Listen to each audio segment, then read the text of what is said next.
I'm Melissa. What's up, people? I'm Possum, and this is the Rock Recap, where we unload on the week's wackiest music news headlines. Well, Possum, the question is, will Sum 41 have to go back to Canada? Oh, You're why don't hoping you tell me? so. You're hoping so, aren't you?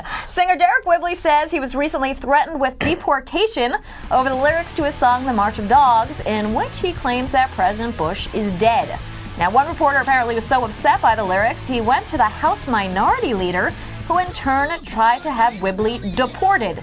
What's your take on this whole story? Well, first of all, this reporter is a Republican, a bad Republican at that, maybe. This is nothing new to this, you know. Rage Against the Machine, Dixie Chicks, all kinds of artists have, spewed hatred towards President Bush. Nothing's going to come of it. I think it's a bunch of BS. I think his main issue was that Whibley's not an American. He's from Canada, so he was kind of like, why are you in our country talking bad about our president? However, you're right. That's what rock and roll is all about. And that's what the First Amendment's all about, freedom of speech. Absolutely. Very American. And the other thing I'm thinking is if they send him back to Canada, that's actually probably a relief from living with Avril, so it might work out well. Why are you talking about your girl Avril? I heard that CD in your car. You love it. Well, Mel, it seems like the legendary band Devo has a big problem with the band Korn. Why, you ask? Why? To coincide with their new single, Evolution, Korn has released a fake trailer for a film called Devolution, Nature's U-Turn. We are mutating back to early primate forms. And Devo is claiming it as a complete rip-off of what they do. The band stated emphatically that, "We denounce this as imposters playing with fire.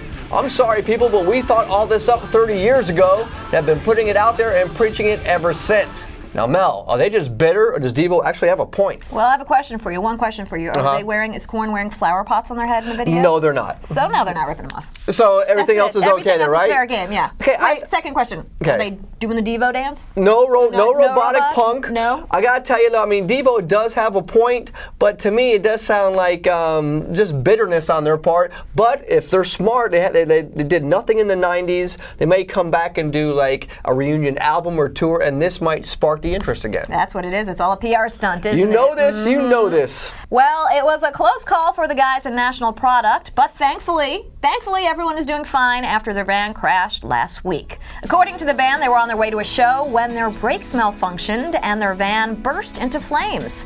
Thankfully, the band doused the blaze with the contents from their cooler, which included melted ice and a bunch of Pabst Blue Ribbon. All that Pabst Blue Ribbon just down the drain, that's horrible. Wasted. Nah, this is on a serious note here. A lot of bands are going out there because they're barely making any money on the road and they're having to travel in these cheap vans. Their stuff is getting stolen. I think music business needs to come up with a program that makes it safer for these bands to go out and do clubs. And this is horrible. They could have died. Yeah, I'm more concerned about the wasted beer. Wow. Nothing against National Product. I'm just saying. Miss PBR here, folks. A drop of wasted beer is a drop too much. That's all I'm saying. That's it for this week's Rock Recap. Be sure to check back next Friday to get caught up on the week's music news and headlines. That's kind of harsh, Mel. Devo dance?